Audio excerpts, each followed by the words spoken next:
Right now, in cities across southern China, the streets are hot enough to hurt your feet through your shoes. The heat has broken records that have stood for more than 60 years.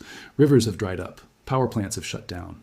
Factories have gone dark in the middle of the day because there just wasn't enough electricity to go around. You would think the answer is simple. Buy more air conditioners, build bigger ones, run them harder. But here's the problem with that plan. Air conditioners do not really get rid of heat. They just move it from inside a room to outside a room. Every single unit humming in a window is dumping its heat straight out into the street, adding to the exact same problem it was supposed to solve.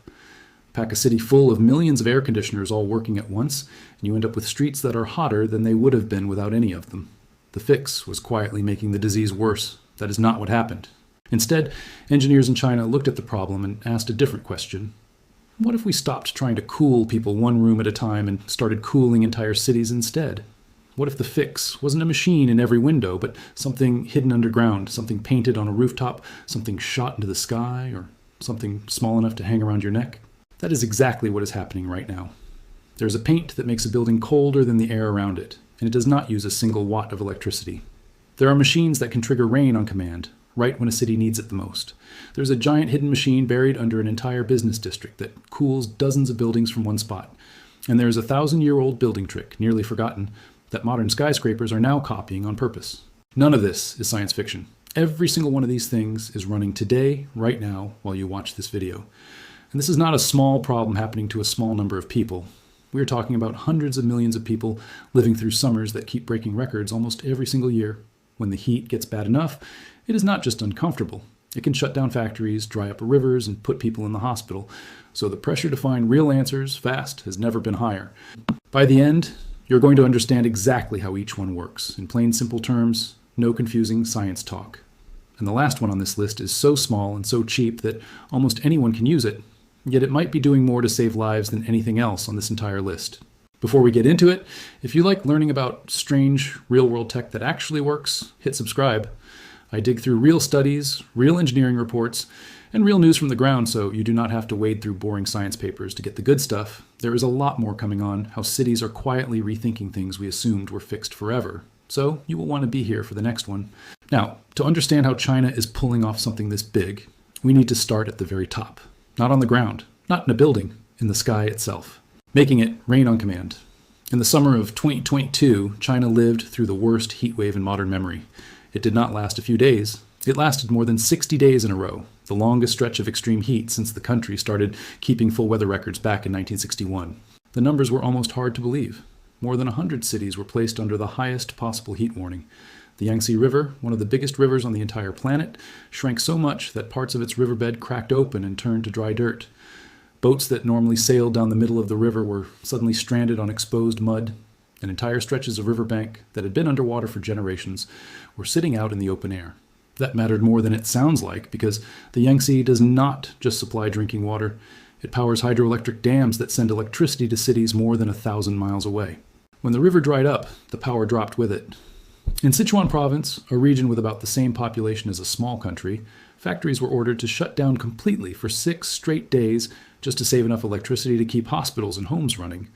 Wildfires broke out in the hills near Chongqing. It was, by almost every measure, a full-blown emergency. So the government tried something that sounds like it belongs in a movie. They decided to make it rain. The program is called weather modification, and China runs the largest one anywhere in the world. Here's the simple version of how it works. There's a chemical called silver iodide. Its tiny crystal shape is almost a perfect twin for the shape of ice. When you release silver iodide into a cloud that is already carrying moisture, water molecules in the cloud latch onto those crystals, like they are shaking hands with an old friend. The water starts to freeze around them. Those little ice specks grow heavier and heavier until they finally fall. On the way down, they melt into rain. A cloud that might have just floated by without dropping a single drop gets nudged into letting go of everything it was holding. It is a bit like tapping on the side of a bottle of soda that is already close to fizzing over. The pressure was already building up on its own. The tap just decides exactly when and where it lets go. The tricky part is getting the silver iodide up into the clouds in the first place. China throws almost everything it has at this problem. Rockets fired straight up from the ground, special guns that shoot rods into the sky, airplanes that fly directly into the clouds and release the chemical from inside, and more, drones. During that summer crisis, China sent up a giant drone called the Wing Lung, a large aircraft that was originally built for military use and repurposed it to fight the drought instead. On a single flight lasting about 4 hours, it burned through 20 silver iodide flares, spreading them across a stretch of sky covering thousands of square miles. It was not a small test. It was a full-scale operation aimed at squeezing rain out of a sky that had refused to give up any for weeks. Think about that scale for a second. One drone, flying alone above the clouds for 4 hours straight, working over an area big enough to cover a small country. And this was not the only aircraft in the sky that week. At least 10 different provinces across central and southern China ran their own cloud seeding missions at the same time, using planes, rockets, and drones together, all chasing the same goal. It was less like a science experiment and more like an entire small air force being sent up just to fight the heat. And it worked, at least in the places where the clouds already had moisture to give. Rain started falling in parts of Sichuan. In some spots, it worked so well that officials had to shift from drought warnings to flood warnings within days, and thousands of people living in low-lying areas had to be moved out of harm's way just in case. Imagine spending weeks begging the sky for rain and then suddenly having so much of it that you have to evacuate people because of it. That is exactly how fast the situation flipped once the seeding operations began. Now here's the honest part, because this is not magic and I am not going to pretend it is. Cloud seeding only works if there is already moisture sitting up there in the clouds, waiting for a little push. You cannot make it rain out of a totally clear blue sky. There is nothing to seed. And even under perfect conditions, it only boosts rainfall by a certain amount. It is not a faucet you can turn on whenever you want. But when the sky is close to giving up rain and just needs a nudge, this trick can push it over the edge. And a burst of rain over a baking hot city does two things at once. It cools the air on contact, and it refills the rivers and reservoirs that everything else, including electricity, depends on. That is heat management on the biggest possible scale at the level of the sky itself. But not every solution needed rockets and drones. To understand the next one, we actually have to go backward in time, all the way to houses built centuries before electricity existed. The secret hiding. In old houses and new paint. Here's a question worth sitting with for a second. If people hundreds of years ago could keep a house cool during a brutal, sticky Chinese summer with absolutely no power, no fans, and no machines at all, why did we spend the last century forgetting how they did it? Because we did forget, mostly. But now, modern engineers are going back to steal the idea. Walk into an old-style home in the Huizhou region of southern China, and you will notice something strange sitting right in the middle of the house. Not a living room, not a hallway, an opening. A tall, narrow gap that runs straight up through the center of the building and opens right up to the sky above. Rain can fall straight through it. Sunlight spills down through it in a single bright column. And on a scorching afternoon, the air pooled at the bottom of it feels noticeably different from the air baking outside the front door. In Chinese, it is called a tianjing, which basically means sky well. At first glance, it looks like a decoration, a nice little pocket of sunlight and open air sitting in the middle of an otherwise closed-off house. But it is doing something a lot smarter than just letting in light. It is a cooling machine that runs entirely on the way air naturally behaves, with no moving parts and no power bill at all. Here's the trick. Hot air always rises. That is just how it works. Cold air is heavier, so it sinks and settles low. In a sky well house, the tall shaft in the center acts like a chimney for heat. Any warm air building up inside the house rises straight up and escapes out through the opening at the top. As that warm air leaves, it pulls cooler air in behind it from the rooms below to take its place. At the same time, the tall walls surrounding the shaft block direct sunlight from ever reaching all the way down to the bottom. So the floor of the sky well stays shaded and cool, even while the sun is blasting down outside. The whole building quietly breathes for itself all day long without anyone flipping a single switch. And this is not just an old story passed down through generations. It genuinely works. Studies of these homes have measured the air inside running noticeably cooler than the air just outside. There are craftsmen in China who have spent more than 30 years restoring these sky well houses by hand. One man named Yu Yuhong has been doing it for over 3 decades and is officially recognized by the government as a keeper of this piece of living history. Here is where it stops being a history lesson and turns into something happening right now. Engineers realized you do not actually need an open-air courtyard to use this trick. You just need the airflow. So in Guangdong province, a skyscraper called the Dongguan TBA Tower, standing 68 stories tall, was built with internal channels running through it, almost like invisible windpipes carrying fresh air up through the entire structure, the exact same way a sky well moves air through an old house. A 1,000-year-old idea from a farmhouse, scaled up and built directly into one of the tallest buildings in the province. The people who built it were not being clever for the sake of it. They were solving a heat problem the smart way, by copying something that already worked instead of throwing more electricity at it. Think about what that really means. A building trick invented by farmers who had never seen electricity is now living inside a skyscraper with dozens of floors and hundreds of offices. The tools changed completely over 1,000 years, but the basic idea never needed to change at all. Hot air still rises. Shade still blocks the sun. Some problems do not need a new invention. They just need someone willing to look backward instead of forward. Now, if hot air rising is one kind of physics trick, the next one is even stranger, and it might be the one that breaks your brain a little. This is a paint. Just a paint. You brush it onto a rooftop, and the building underneath gets colder. No wires, no batteries, no machine of any kind, and it keeps working even while it is sitting directly under a blazing sun. So how does a plain coat of paint with no power source at all make something colder than the air around it? The answer is that the paint is not really fighting the heat head on. It is throwing the heat away, straight up into outer space. This idea is called radiative cooling, and it does two jobs at the same time. First, the paint is built to bounce back almost all the sunlight that hits it, so very little heat gets absorbed by the building in the first place. That part is easy to picture. A bright white surface stays cooler than a dark one. Nothing surprising there. The second part is the clever bit. Everything warm gives off heat all the time in the form of invisible light. Your body does it, the road does it, the rooftop does it. Normally, that heat just drifts a little way and gets soaked back up by everything else nearby, so it never really leaves. But there is one narrow band of that invisible heat that can slip straight through our sky without being trapped by the air at all. It sails right on through and disappears into the freezing cold of outer space. This special paint is tuned to release its heat exactly in that narrow band, so a rooftop coated in it is quietly dumping its warmth into space, 24 hours a day, for free, forever. Researchers in Hong Kong built a real working version of this paint, and the results are hard to argue with. On rooftops tested under strong, direct sunlight, the coated surface dropped in temperature by 20 to 30 degrees compared to a normal uncoated roof. Indoor temperatures fell too, and buildings using the paint have cut their air conditioning use by as much as 40%. It is already out in the real world doing its job. The paint has been sprayed across the rooftop and sidewalls of a major indoor arena in Hong Kong, covering an area close to the size of 2 football fields, and it is expected to save hundreds of thousands of kilowatt hours of electricity every single year just from that one building. Beyond that, the same coating has been used on more than 1 million square feet of rooftops spread across 20 different countries, from shopping malls to warehouses to ordinary office buildings. Nobody had to rewire anything. Nobody had to install new equipment. Someone just grabbed a brush, or more likely a sprayer, and painted the heat problem away. A rooftop that cools itself for free, forever, using nothing but sunlight and the emptiness of space. That is not something you see every day. To understand where the story goes next, we need to come back down from the rooftops and the sky and head straight underground. The giant machine hiding under the streets. Look down at the ground the next time you're walking around on a hot day. That plain black road under your feet is quietly one of the biggest reasons cities feel like ovens, and almost nobody stops to think about it.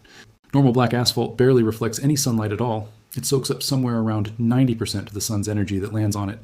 On a hot afternoon, that black surface can climb past 60 degrees Celsius, and in some cases past 70, which is hot enough to burn skin on contact. The road does not just get hot and stay there either. It acts like a battery for heat. It soaks up warmth all day long, and then, long after the sun has gone down and you are hoping for some relief, it slowly releases that stored heat back out into the night air. That is a big reason why cities stay uncomfortably warm after dark, while the countryside nearby cools off just fine. Scientists have a name for a city that traps heat like this. They call it an urban heat island because the city sits there radiating warmth like its own little hotspot, rising above the cooler land around it. Cities like Guangzhou went after this problem directly. They started repaving roads with special coatings built to fight back. Some are reflective, bouncing sunlight away before it can turn into stored heat. Some are designed to slow down how much heat sinks into the layers underneath the road surface. Some hold onto a bit of moisture so the road can release heat through evaporation. The same basic trick as sweat cooling your skin. Tests on these coated roads have shown surface temperatures dropping by anywhere from about 7 to 20 degrees compared to plain black asphalt sitting under the exact same sun. Multiply that across every major road in a city, and you're not just cooling one street. You're quietly turning down the temperature of the entire urban heat island and doing it in a way that helps the most at night when people are trying to sleep. It sounds almost too simple to matter, changing what color paint goes on a road. But roads cover a massive share of every city on Earth, far more space than rooftops or parks. A change that small, spread across that much surface area, adds up into something that can be felt across an entire neighborhood. Cooling the ground is a good start, but the boldest move happened underneath it. Picture an entire business district.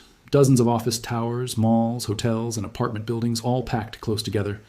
Now picture the normal way to cool a place like that.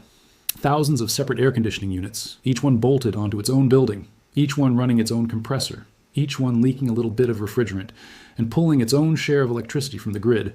All of them fighting the exact same heat, completely on their own, wasting energy the entire time.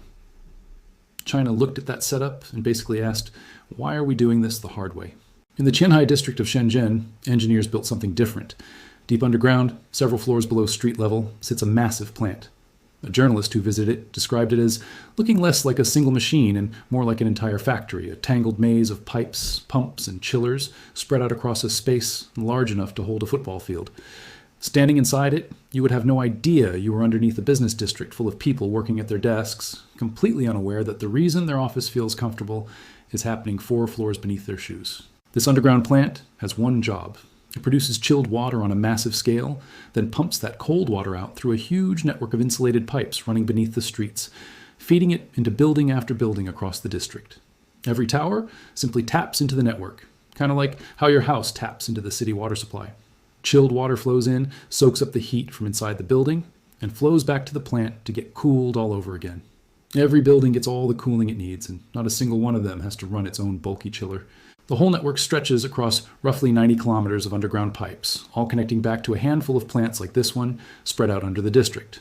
Some of these plants even make ice at night, when electricity is cheaper and less in demand, then slowly melt that ice during the day to help chill the water flowing out to the buildings. It is the same basic idea as packing a cooler with ice before a hot day out, just built at the scale of an entire city district instead of a picnic basket. Interestingly, the system is not built for everyone. It mainly serves offices, malls, and transit stations, the kinds of places that run on a regular schedule and use a predictable amount of cooling every single day. Homes tend to have cooling needs that jump around too much throughout the day to fit neatly into a shared network like this one, so most homes still rely on their own separate units for now. But for a business district packed with towers, this shared system is a completely different way of thinking about a problem every growing city eventually runs into. The savings are massive. This one underground system is able to cool close to 3 square kilometers of buildings, all from a single source, by combining all that machinery into one highly efficient plant. Instead of scattering it across thousands of separate units, the Qianhai system reportedly saves around 130 million kilowatt hours of electricity every single year. To put that into a number you can actually picture, that is roughly the same as not burning 16,000 tons of coal, and it keeps about 130,000 tons of carbon dioxide out of the air annually.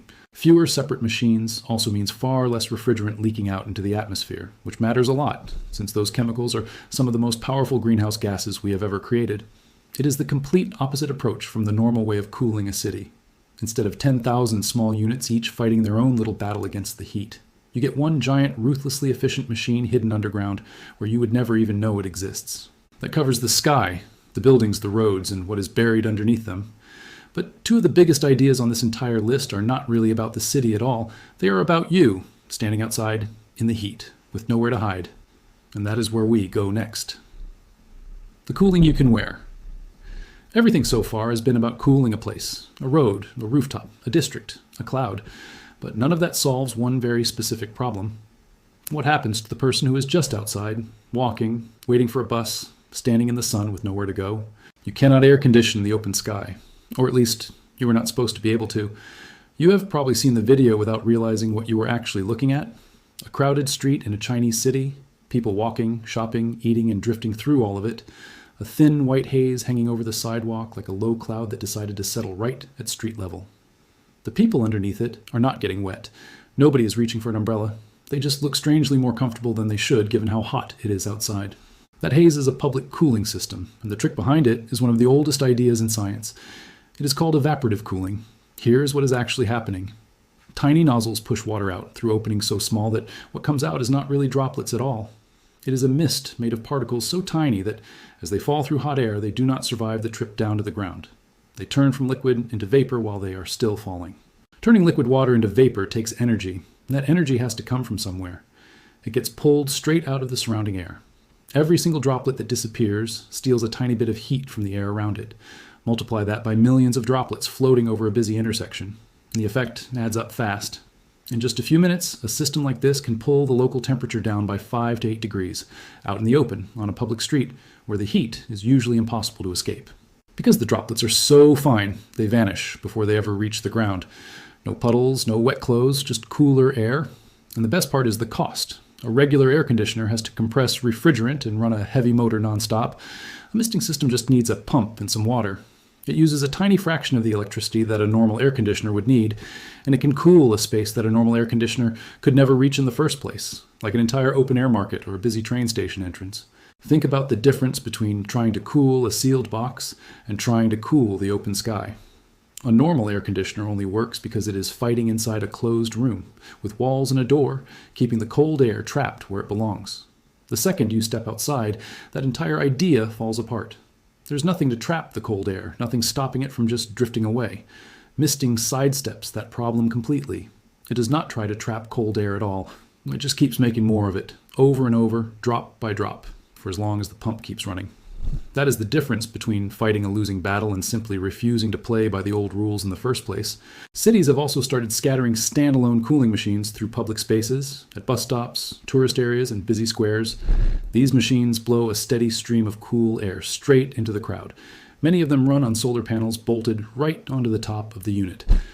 Think about how well that lines up. The hottest moments of the day, when people need relief the most, are also the moments when the sun is strongest, which means the solar panels are generating the most power at the exact same time. The heat that is making everyone miserable is the same heat powering the machine that fights it. It is a small idea, but it is the kind of small idea that shows up exactly where people need it most. Nobody has to plan ahead or carry anything special. You're just standing at a bus stop, sweating, and then suddenly you are not. Because someone thought to put a solar-powered cooler right there instead of leaving that spot to bake in the sun all day like every other bus stop in the world. That is clever. But it is still not the smallest or the most personal solution out there. Walk down a Chinese street in the middle of summer today, and once you know what to look for, you will start seeing them everywhere. A small curved device wrapped around someone's neck, quietly blowing cool air across their skin. A handheld fan with a built-in water sprayer sending a fine mist into the airflow for an extra hit of cooling. A lightweight vest with tiny battery-powered fans sewn right into the fabric, gently puffing up as they push a steady stream of air across the wearer's body. These are personal wearable coolers, and they have gone from a strange novelty item to an everyday essential faster than almost anywhere else in the world. The neck coolers are the most interesting of the bunch. The better ones do not just blow air around. They press a small metal plate directly against the back of your neck. Behind that plate sits a tiny solid chip. Run electricity through it, and one side of the chip turns genuinely cold, cold enough that the plate can pull heat straight out of your skin, right at one of the spots on your body where blood runs closest to the surface. Cool the blood there, and you end up cooling a good chunk of your entire body, not just your neck. Chinese electronics companies have leaned into this hard, turning these devices into a massive everyday product, refining them year after year to make them lighter, quieter, and stronger. What used to be a bulky, awkward gadget just a few years ago is now something thin enough to slip into a bag and cheap enough that almost anyone can afford one. You see them on delivery drivers weaving through traffic, construction workers on their lunch break, and kids walking home from school. They have become as normal as carrying a water bottle. Here is why this matters more than it might seem to at first. It is easy to think of a personal fan as a small comfort, a nice little extra. But in a country facing record-breaking heat, where an enormous number of people work, commute, and spend their entire day outdoors, a device that keeps your body from overheating while you walk down the street is not just a gadget. Heat stroke is not a small thing. It can genuinely kill someone. And a cheap wearable cooler that almost anyone can afford and carry around is a real line of defense for hundreds of millions of people, one that no underground plant or reflective road could ever reach in quite the same personal way. That is really the whole idea behind everything on this list. China did not just try to build bigger air conditioners. It attacked the heat from every single direction at once, from the sky with drones and rain, from ancient homes and modern paint on rooftops, from the roads under our feet and a hidden machine buried beneath an entire district, and all the way down to a single person standing on a sidewalk, wearing a cooler that fits around their neck. A normal air conditioner cools one room. China decided to try cooling the sky, the streets, the buildings, and the person all at the same time. And based on everything happening right now, it seems to be working. What makes this whole story stick with me is that most of these ideas were not invented from scratch. A misting nozzle is just evaporation, something every living thing on Earth already uses to cool down. A sky well is just hot air rising, something anyone who has stood near a campfire already understands. Even the rain-making drones are just nudging a process that already happens naturally every single day. Nobody had to invent brand new laws of physics to pull any of this off. They just had to stop assuming that a machine in every window was the only way to fight the heat and start looking at problems that had been sitting in plain sight the whole time. Most places around the world still treat heat as something you deal with alone, one sealed room at a time, one air conditioner at a time. China started treating it as something a whole city builds together, the same way it builds roads, water pipes, and power lines. That shift in thinking might end up mattering more than any single invention on this list. If this changed the way you think about the road under your feet or the paint on a rooftop, that is exactly why I make these. Hit like, subscribe, and turn on notifications so the next one shows up when it drops. Here's my question for you. Out of everything in this video, which one would you actually want to see show up in your own city? The mist that cools a street without getting anyone wet? The paint that cools a building for free? Or the little device that fits around your neck? Drop your answer in the comments, because I actually read them.